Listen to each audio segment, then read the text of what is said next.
দুর্নীতির পরিমাণ কতটা ভয়াবহ হলে পিতা তার সন্তানকে অস্বীকার করে।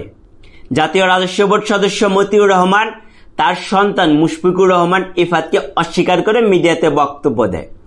15 লক্ষ টাকার ছাগল কিনে যখন মুশফিকুর রহমান ইফাত সামাজিক যোগাযোগ মাধ্যমে আলোচিত হয় এবং এই সম্পত্তির পরিমাণ যখন সামাজিক যোগাযোগ মাধ্যমে আলোচিত হয়, এই বিলাসবহুল জীবনের তার সন্তানের এই বিলাসবহুল জীবনের উৎস কি, এই টাকার উৎস কি, সেই সময় মতিউর রহমান মিডিয়াতে বক্তব্য দিলেন মুশফিকুর রহমান ইফাত তার সন্তান না, একজন সরকারি কর্মকর্তা, জাতীয় রাজস্ব বোর্ডের সদস্য। তিনি এই কুরবানিতে 70 লক্ষ টাকার গরু কুরবানি দিয়েছেন এবং তার সন্তান 15 লক্ষ টাকার ছাগল কিনতে যায় কুরবানির জন্য। তার নামে অডেল সম্পত্তি এবং তার 2 স্ত্রী, প্রথম স্ত্রী লাইলা কানিজ, তার নামে এ পর্যন্ত গণমাধ্যমে যেটা এসেছে 28 বিঘা জমি এবং 5টি ফ্ল্যাট, যার মধ্যে ঢাকার মিরপুরে 4টি এবং আরেকটি বাইরে ফ্ল্যাট রয়েছে এবং তার দ্বিতীয় স্ত্রীর নামেও তিনি ডুপ্লেক্স বাড়ি করে দিয়েছে ফেনীতে।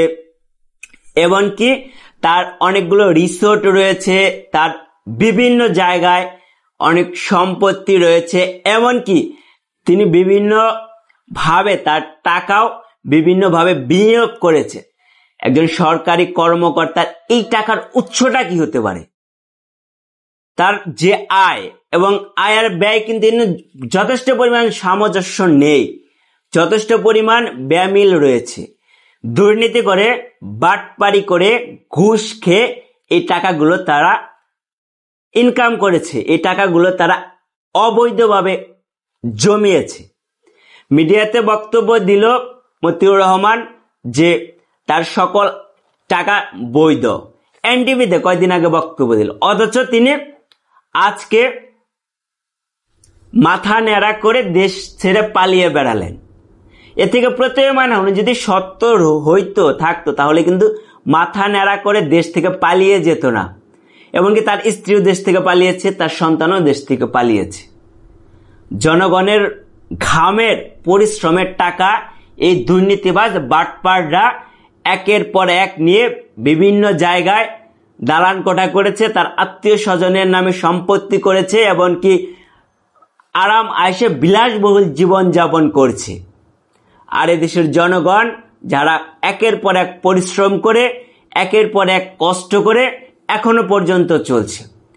অনতিবিলম্বে এই সকল দুর্নীতিবাজ বাটপারদের আইনের আওতায় এনে উপযুক্ত বিচার করতে হবে। মতিউর রহমান তো দেশ ছেড়ে পালিয়ে গেল, এরকম অসংখ্য মতিউর রহমান এখনো দেশে রয়েছে। জনগণের টাকা তারা দুর্নীতি করে, লুটপাট করে অডেল সম্পত্তি গড়ে তুলেছে। এগুলোকে অনতিবিলম্বে যারা এর সাথে জড়িত সুষ্ঠু তদন্ত করা হোক, এমনকি যে সকল সরকারি কর্মকর্তা কর্মচারী এর সাথে জড়িত রয়েছে তাদেরকে আইনের আওতায় এনে বিচার করা হোক এবং এদের সম্পত্তি বাজেয়াপ্ত করা হোক। এমনকি জনগণের ইনকামের টাকা তারা এরকম ভাবে কিভাবে দুর্নীতি করে। বেনজির কাণ্ড আমরা দেখেছি, তার স্ত্রীর নামে অডেল সম্পত্তি, তার সন্তানের নামে অডেল সম্পত্তি গড়ে তুলেছে, অথচ তার যে ইনকাম সেই ইনকামে কিন্তু এই সম্পত্তি করার কথা না।